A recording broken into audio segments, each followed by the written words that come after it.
So good morning, everyone. My name is Jesse, and I am with Exploring by the Seat of Your Pants. For those who don't know, we are all about bringing conservation, adventure, and science into classrooms around the world.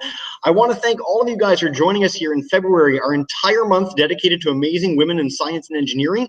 We're going to be having 40 hangouts all month long, but it is all because of today. So February 11th is the International Day for Girls and Women in Science, and so we're really excited to have a really special hangout deep in the mind at Snolab. So I'm going to introduce our speakers in just a minute, but before we do, I want to give our classes a chance to do a bit of a shout out. We've got Miss Schmidt's grade 8s in Duluth in Georgia. Hi guys, coming in. Hey. Yep, and they're still walking in the door right now, so I'll show them in a minute. Perfect. Well, welcome, and we'll see them in a second. We've got Miss Evans, grade 6s in Haines, Oregon. Hi guys. I love the enthusiasm. And then we've got Mr. Schmidt's grade 11s in Dryden, Ontario, coming in slowly but surely as well. Hi, guys. We've got Mr. Schmidt for now. All right, so of course, the reason we guys are all here today is for our speaker. So we are joined live by Dr. Erica Caden and a gigantic team of amazing women at Snolab, deep underground in the mines in Sudbury. Without further ado, I'm going to turn it over to them, and they can share with us all about what they do. Thanks so much for joining us, Erica and gang, and take it away. Hi, so yes, we are underground here at Snolab, working on some technical. I am going to share my screen and tell you a little bit about where we are. So we are here in Snolab. So we are in northern Ontario, right where the little purple pin is. It is still winter. We are in Creighton Mine. It is an active mine, mining mainly nickel, a little bit of copper. Fun fact, if you have a stainless steel sink in your home, you probably have a little bit of Sudbury, as nickel is one of the main components of stainless steel. The Snolab is 6,800 feet underground. It's just a little over 2 kilometers in this active mine. So here's a closer picture of the lab. We are in, oh, my mouse isn't working. We're in one of the hallways that looks a little bit like a ladder, kind of in the upper half of the picture. We are right now in a chemistry lab, but we are filled with neutrino and dark matter experiments. We have some genomic and biology experiments too. So the main part of what we do at Snolab is study the stars from deep underground. So we study neutrinos and dark matter. They are more than just plushies you can get. They are particles that can tell us about how we got here, but it's not just about that. I mean, we have the other experiments as well, but there's many different kinds of jobs that you can do at Snolab. Here are some of the experiments that we have. The one on the left is Deep 3600. That's looking for dark matter. In the center is SNO Plus. We're looking for neutrinos. And on the right is Pico, which is also looking for dark matter. So we use different technologies, different size experiments, and we really do all different jobs here at Snolab. So that is what I'm going to talk about now. Oh, I am stop screen sharing. There we go. So as Jesse said, I am Dr. Erica Caden, and I work on the neutrino experiments here at the lab. I'm Jasmine Gotze, and I am a mechanical engineering and training, and I work to supply her experiment with clean oil. I'm Ixta. I'm a process engineering training for the same experiment. I'm also working on the SNO Plus experiment. In particular, we work on a process plant that's purifying oils. Big detector to solve picture. Hi, I'm Cindy. I'm a physicist on SNO Plus, and my main job is doing coding for the experiment analysis and also maintaining the detector. Hi, I'm Fasin. I'm a chemical technologist at Snolab. I'm part of the scientific support group, so I provide analytical services to all of the projects and any scientists. So we have a lot of different jobs here, from chemical technologists to physicists to engineers. So there's a lot of things we can do, and there's many things that we can do in this facility. Having a space underground to host these experiments takes a lot of work just to have this space, and then there's so many different roles to fill and so many different qualifications you need to work here. It's not just all scientists. So there you go, guys. Let me mute that, and sorry for a bit of the reverb. That's my fault. But yeah, so what we want to do is take questions from you guys, all your classes, about anything you guys want to know about Snolab, anything you want to know about the scientists that are here with us today. So we'll go one by one through the classes. I know we had a few classes join us after we began. So hi, Miss McLernan's class and Mr. Blake's class. And so yeah, we're going to start with Miss Schmidt's group. And if you guys have a question to kick us off, go right ahead. Come on, upstairs. Wait. Okay. All right.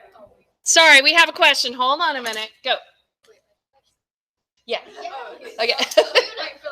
Here, loud. Okay, so when you like the data. Come here. Sorry. Yeah, don't be shy. I have a shy friend. All right. Come on up. So Tell me your name. Yuna.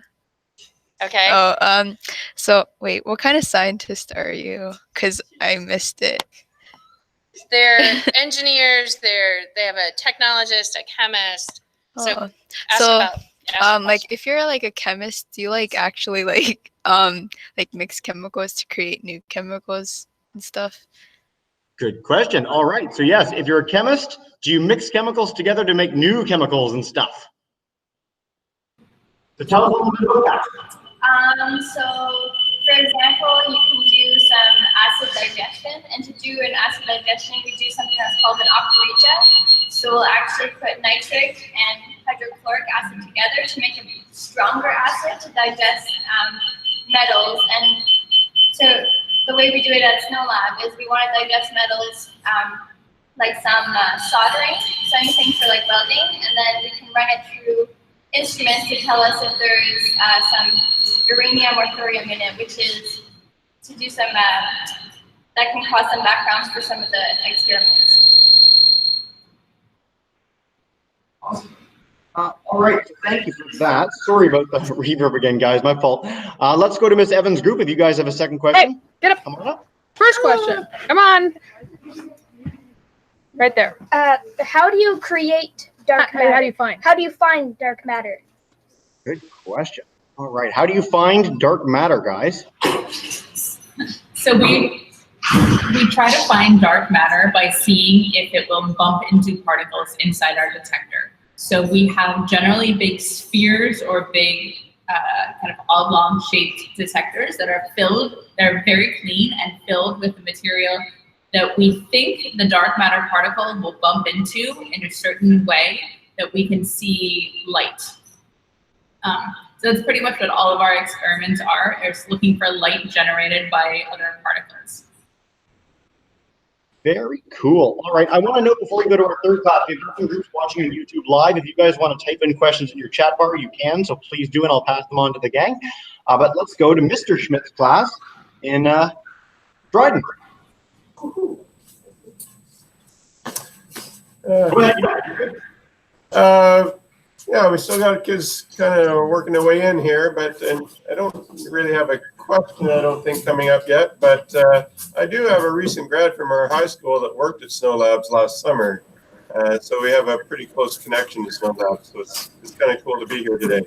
Who is that grad? Do we know? So we can pass it on? David Marshall. David Marshall. You guys work with David Marshall? Me? Not that I know of now. Oh. Okay, well, we'll wait for a question for you guys in a minute. And in the meantime, we'll go to Miss McLernan's class. If you guys have a question, take it away. Yes, hi, this is Victor, and you have a whole bunch of grade 3s watching you today. Can all the scientists say hello to our grade 3s? Hello to the grade 3s. Hi. So they are learning about work in communities, and they're learning about different land features in Ontario. So Victor has a question for you. What was the land like before you built the mine? What was the land like before you guys built the mine? So the land was very, the mine has been around actually for 100 years. We're lucky that it was already here before we came to build the lab. So I think the land had been generally forest, but they had noticed that their compasses were kind of being deflected. So they realized there was ore in the ground. So that was 100 years ago when they built the mine. And then we just started the lab around 30 years ago, the original experiment. So Sudbury is one of the places that has so many different geology. It's a place that's known for its geology almost, well, at least around Canada. So anytime you ask a geologist about Sudbury, they know about Sudbury because of how rich our ground is and all the geology that does go on, which is caused by the crater and the mines. Awesome. All right. So let's go to Mr. Blake's group. If you guys have a question, you have to come up and demute your own mic because it's not, you're just off screen for me. So for you guys are good. You got it. Perfect. Go for it, guys. Any questions for Mr. Blake's group? Yeah, we had one question. It was, how can neutrinos be used, or detecting neutrinos be used to discover what is undiscovered, or objects out there? How are neutrinos the key to that versus regular light or infrared light? So how are neutrinos, guys, able to detect? How are you able to find things with neutrinos that you wouldn't be able to find with regular light? So they're because neutrinos are everywhere around us, and they don't really interact with much, not like this. So actually, not here, but we have people who are looking for deep into space using neutrino information, and yeah. So neutrinos pass through everything. The way that you can hit your hand on your hands and there's matter and it stops. I can move my hand through the air and the air doesn't stop my hand.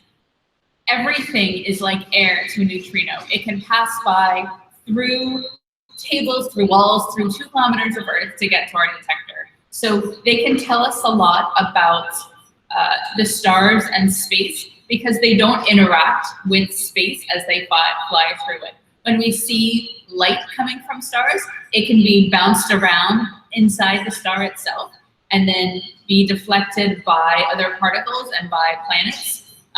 Neutrinos just pass right through. So they're really great direct messengers of whatever caused them. So that's one of the neutrinos to see things or to understand things that we can't see directly. Awesome. All right. So before we do a second round of questions, one of the things that I just wanted to pass along is that it's a really unique facility and getting down into it. So the team, could you guys answer how exactly you guys get down to the mine every single day? So we all pile onto what they call the cage, which is essentially an elevator that moves, can someone remind me how fast it can go? 40 kilometers an hour. 40 kilometers an hour, which is pretty fast. So usually we go straight down to the 6,800 foot level, which is about 2 kilometers underground.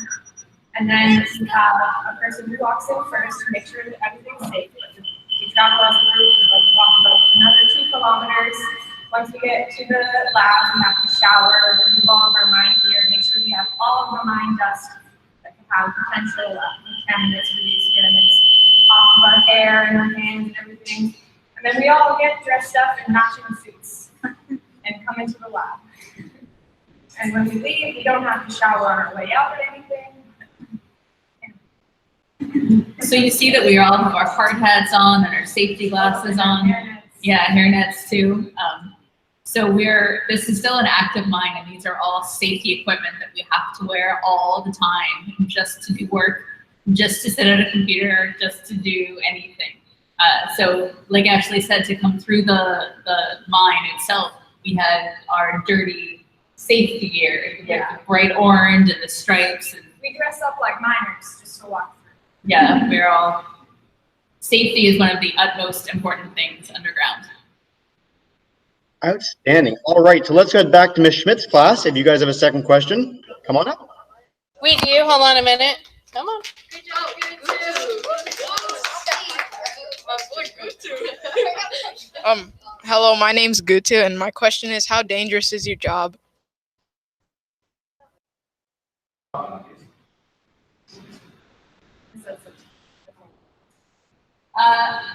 I wouldn't say that our jobs are very dangerous. We, like I said, we have to take a lot of safety precautions for very ordinary things, but a lot of the things that we do aren't necessarily ordinary. So the things like the hard hats are provincially mandated safety rules, but we're not doing dangerous things the way that the miners are, I would say. But we definitely use our safety gear. Like we work in a processing plant, and there are pipes everywhere, and we're constantly getting into small spaces just to go look at something or fix something. And so we definitely benefit from having something on our head and having our eyes covered. So it's not dangerous, but we wear our safety gear for a reason. Very cool. All right, let's head to Ms. Evans' group for a second question. Ask that one. What inspired them to work the job? Okay, Lexi. What inspired you guys to do the job you chose? What inspired you to do the job you chose? Yeah, I guess we can all answer that one. I really liked science in high school and then in university, and kept pursuing it because I kept liking answering questions and finding out that all of the questions aren't answered yet. So that curiosity helped lead me here. I didn't know I was going to end up where I was going to be.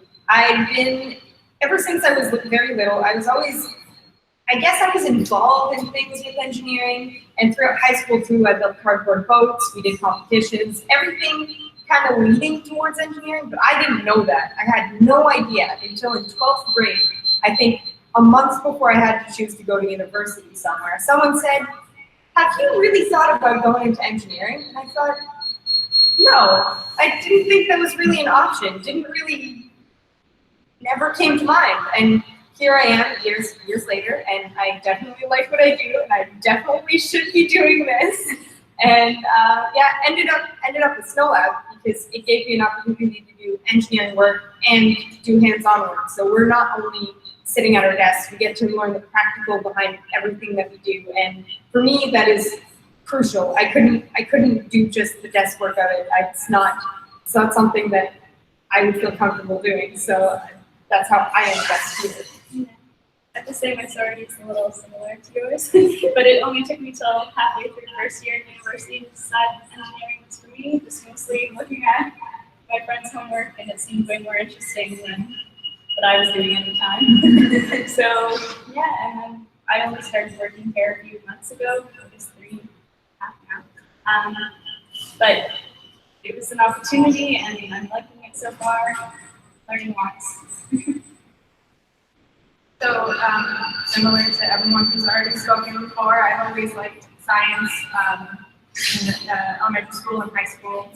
And when I decided to go to university for whatever, I didn't know what, I knew it needed to be science involved. But unlike Erica, I think I'm a lot more into applying that science. So engineering was most obvious thing. And I went to a university where we could do co-op programs, and that was the main drive of me selecting engineering, because I could get into so many different industries just through going to school. It's awesome. And I like it. For me, I noticed that science was neat, just like everyone else, but I never really thought about becoming a physicist. I always thought I was going to end up in teaching, and it wasn't until when I was in high school, and my physics teacher was the most phenomenal teacher ever, and really explained the concepts very well to all of us, and that inspired me to pursue physics. Just like everyone, science always intrigued me, and especially chemistry. And what's really cool is that I went to like a visit at a college and thought like, wow, chemistry is so fun and so interesting. That's what I'm going to go into. And that's actually when I discovered about Snolab, and I thought, and what's really fun is that I actually come from Sudbury. I was born and raised here, and I felt like I would never be able to come and work at Snolab. But here I am, and I love it, and every day is a different thing, and it's a challenge, and it's super, super fun and interesting. Outstanding. Thank you so much, guys. That was awesome. By the way, for our classes, this is the most scientists we've ever had on screen at once ever in any of our Hangouts, so go us. All right, let's head to Mr. Schmidt's class. If you guys have a question now, go right ahead. Any questions? I know, older kids. It's nerve-wracking, but you can if you want.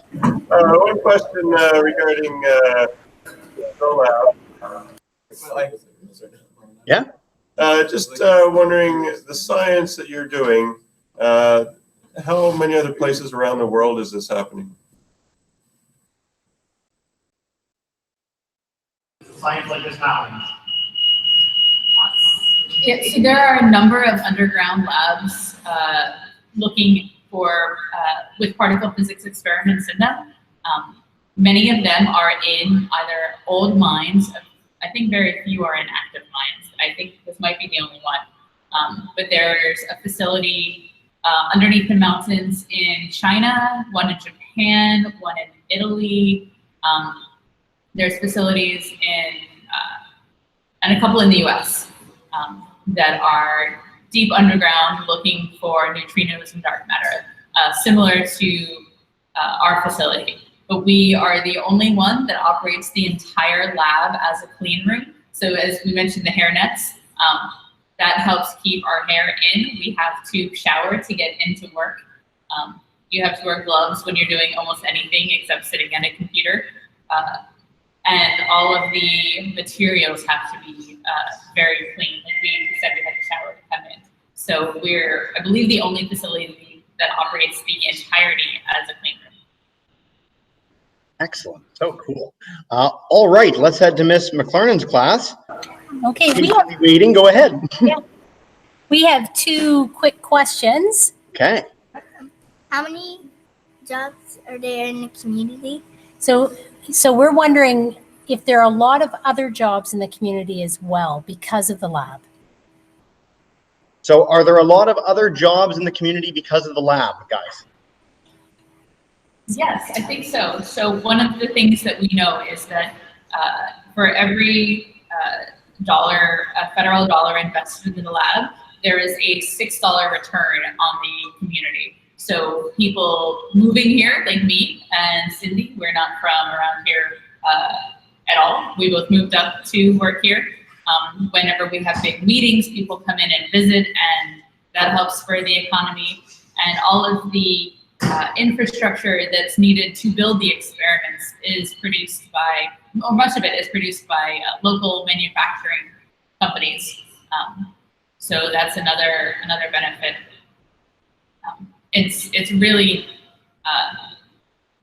yeah, I would say it's a big benefit to the city to have this facility. And then just to speak to that a little more broadly, so science in general is something that a lot of people ask about the cost of it. Is there, oh, we got an announcement. Is there a benefit to science on the whole? Like, how does science impact the economies of communities generally? Can you guys speak to that just a little bit? Yes, so one of the interesting things about science is that we don't know where the answers are going to take us. We didn't know, you don't know where your research is going to lead. So what we can do is then take what we've developed and apply it to other things, like the cameras in your cell phone are used the same technology that was developed for taking pictures on the telescopes, the same cameras. The cancer therapy that uses protons was the same technology that particle physicists developed for understanding the building blocks of life, of particles. And a lot of the cleanliness techniques that we've developed to see how clean the materials are that we build our experiments from have been used to understand what other materials are made up of. I'm sure there's other, I know most of the physics examples, I'm sure there's other ones in chemistry as well, of technologies that have been co-opted by other, or not, co-opted is maybe not the right word, but explored by other uses in other industries. There's a lot that science can give us that we don't know that's going to be the outcome when we get going with it. For us, there's it's a lot of, we're the first people to try something a certain way, and so companies benefit from that because now they know that their instruments can do something else. Or yeah, from an engineering perspective, we needed to do some pretty difficult engineering in order to get the purity and cleanliness requirements that some of the experiments need. And a couple of local companies have now created, for example, the pressure relief system that we have. That was never a product that they had before, now they sell it. Awesome. That answers. Oh, sorry. Awesome. So that answers the question Ms. Lee's class you guys asked on YouTube. So thank you so much for that. And please do ask any more questions because we'll have time for quite a few more. Let's head to Mr. Blake's class. I can demute you guys now. So if you guys have a question, come on up. Wendy, Wait, ask your question. Yes. Oh, right now. Okay. What's the biggest and the most important discovery you ever made? What's the biggest and most important discovery you guys have ever made? So in 2015, the Nobel Prize in Physics was awarded to the director of the SNO experiment and the director of the Super K experiment. So these are two projects that saw that neutrinos oscillate, which means that they change some of their internal quantum properties as they travel through space. So neutrinos do this in a unique way that is different from how other particles travel through space. So this showed that neutrinos don't follow all of the other rules that the rest of that describe the rest of particle physics. So for that, they got the Nobel Prize, which is pretty cool. I'd say that's probably the biggest thing that's come out of here, which is the biggest thing in science. Yeah. You can't go more than the Nobel Prize. That's very cool. Awesome. Okay, we've got time for another one question from each class. So let's start again with Ms. Schmidt's class. If you guys have another question, come on up. Yeah. That's why I told you to stay up here. Come on. Let's walk from the back there. It's me again. What's the coolest thing you've ever seen while working? While working.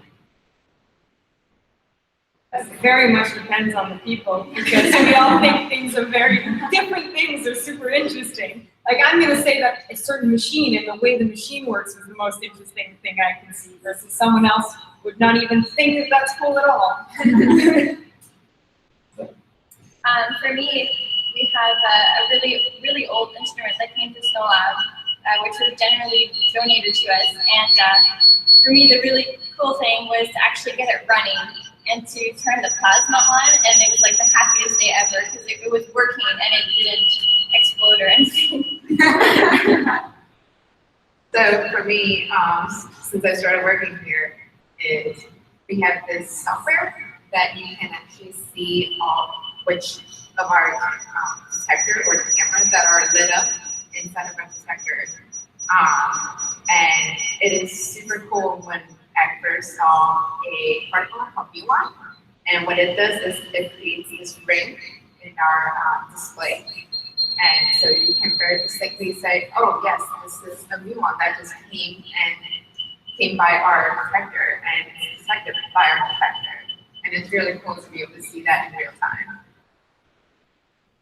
For me, it's really awesome, and I get to do this almost on a monthly basis where we are get to open up and see and inspect and do things that probably people would never get to do in their career. Pieces of equipment that, like, for example, our super clean flow meters, our super clean hubs. Like all of our equipment in the plant, we've been able to, as the PITs and engineers in training, take apart and look at and see how things failed and stuff like that. So this is a really awesome experience for us because, again, like I said before, everything that we're doing in the processing plant is really new. So there has been a couple of failures, and being a part of that and being a part of that troubleshooting process is amazing for us because of the experience. So the for the experiment that I work on, SNO Plus, I guess we all work on different aspects of SNO Plus. It's a giant 12-meter diameter acrylic vessel surrounded by an 18-meter diameter plastic structure that all of the photosensors that Cindy mentioned are mounted onto. And that is in a big cavern that's kind of barrel-shaped, that is 22 meters wide at the widest point, 30 meters tall. So I got to travel down in a little fabric chair lowered by a winch to the bottom of the cavern to do some inspections before it was all filled with water and before we started taking data.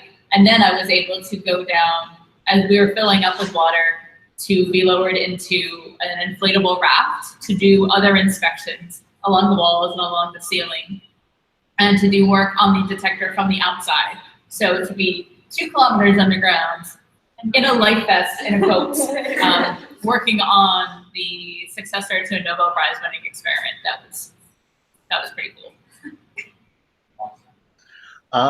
That's awesome. That's so cool. Way to go, guys. Okay, let's head to Miss Evans' class. If you guys have a second question. Mitchell. Question. Okay. They can see it right there. So how many experiments or jobs do you have going on right now? So yeah, how many experiments or jobs? So right now in the lab, we have about 10 experiments currently running or under construction. And those are just the big experiments. So for the experiment SNO Plus that we work on, there are then 3 additional chemical plants to produce the different materials that are going to be needed for the experiments, in addition to, I'm sure Francine's work takes a lot of like mini projects, mini experiments that you're doing all the time for. Yeah, so we kind of get to look at everyone, and whenever any project has any kind of chemical related question, we get to work on all of that. So we got to work with freezing fruit flies with liquid nitrogen, which was really fun. So there's just a bunch of stuff going on all the time, and we always get like a little bit of a part of everything, which is really interesting. All right, so we'll take 2 more questions. So we'll start with Mr. Schmidt's class, and then we'll end with one by Mr. Blake's class. I'll start with Mr. Schmidt. Do you guys have any other questions? What's the final goal of you guys' work? What's Could the you repeat that, Mr. Schmidt, just a little closer to the camera? Yeah. Yeah, the question was, what's the final goal of the work at SNOLab? What's there is one. The final goal of the work?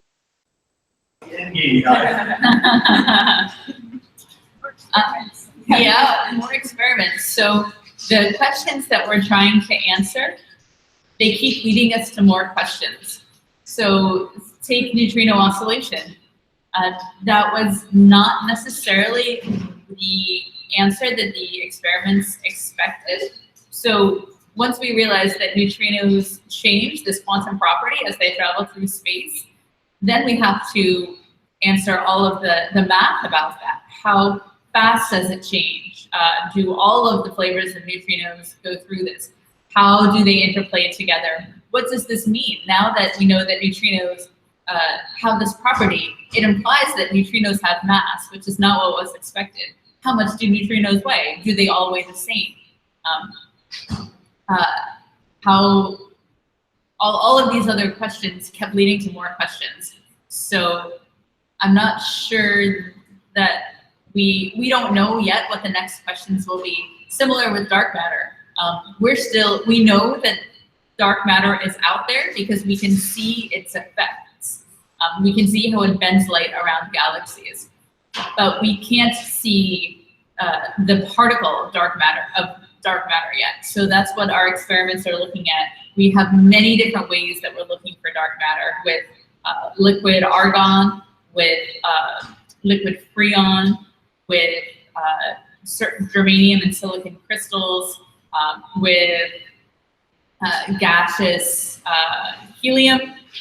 There are many different ways that we're looking for dark matter. So then again, once we find this particle, we'll be looking for some of its other properties. So we really hope we're not at the end of the line yet for what we can understand. And so, Miss, I know you sort of answered this already, but Miss Lee's class online wanted to know, could you explain dark matter in 1 minute or less? Is there a way to do that? I know you're looking at your particles, and I know that's a very complicated question, but if there's a way, try. Dark matter is the magic space glue that holds everything together. When you have galaxies spinning around, we can measure how fast they're spinning around. We know that it's as if you're on a merry-go-round and you're holding on tight on the very edge and you want to fling off. Dark matter is what holds the stars and planets at the edge of the galaxies in so that they don't fling off. It bends. We can see big amounts of dark matter that bend light as they travel through space. So we know that there is something out there that is causing all of these effects, and we're just looking for exactly what that is. Awesome, and great analogy. I think we should do more science at the circus type things like teeter-totter, trapeze. We could, but I like that. All right, we'll take one last question from Mr. Blake's group, and then we'll wrap up from there. So yeah, guys, if you want to end us off, go right ahead. All right, this one might have been related to what she just answered, but we're going to ask it anyways. Go ahead. How is the Snolab related to dark matter? Yeah. Related to dark matter, guys. So it's just one of the facilities that is looking for dark matter. There are experiments all over the world looking for, hoping the dark matter particles will interact in their detector in a way that we can see them. So this is just, we're one more facility, but we are housing many different experiments looking in many different ways, which we hope will give us an edge in finding it. And so to wrap us up, one last question for the entire team. So because it's the International Day of Girls and Women in Science, is there anything you guys want to say to wrap up, just to inspire girls in these classes that might want to pursue careers like you guys? I think it's very important that we have women in science because we continue to grow, and I feel like we just do such a good job at it. And it's a constant, just it's always really interesting. You're always learning, and you have all the support. Like look what we're doing today. If you're a girl who are interested in coming to science, you're gonna get all the support, like this family that's gonna support you and help you through your journey. Well, thank you guys so much. So what we do at the end of every hangout, so boys and girls, if you guys could get ready, I'm going to demute everyone's microphone. So if you guys could join me in saying a huge thank you to the team here at Snolab today. Go right ahead. You're all demuted. All right.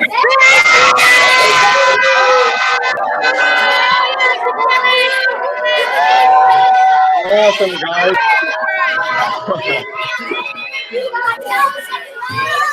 All right. So yeah. So yes, for all the students, we are going to be joined by, again, over 40 hangouts throughout the entire month of February, celebrating amazing women in science. To the team at Snolab, thank you so much for joining us today. And it was a pleasure having you. Thanks, guys.